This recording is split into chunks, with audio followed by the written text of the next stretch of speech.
How to fix camera roll isn't backed up by Snapchat issue.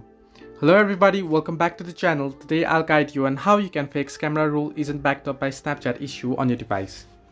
Now, this notification or this alert usually appears when you haven't set your Snapchat memories to be saved on your camera roll. Now, to back it up, what you want to do is open up the app and you'll get an interface like this. Now head over to your Bitmoji icon or your profile icon that you can find on the top left corner of your screen.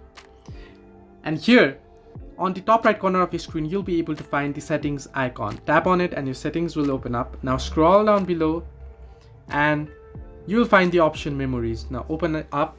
Now you can see there is an option smart backup. Here it says memories may back up over mobile data when Wi-Fi is available. Now make sure it's toggled on. Just tap on and make sure the tick mark is on. Now under save destinations, you'll see the option save button. Now you can either set it to memories and camera roll, or you can set it to camera roll only.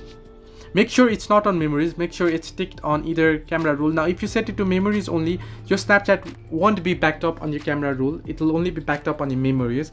But if you set it to memories and camera roll, it will be backed up on both your device stories and your Snapchat stories, and the other camera roll only will set it to back up to only your device storage or your camera roll. So this way you can fix camera roll isn't backed up by Snapchat issue on Snapchat. Hope this helped. Do like and subscribe, and do not forget to leave a comment down below if you have any further issues.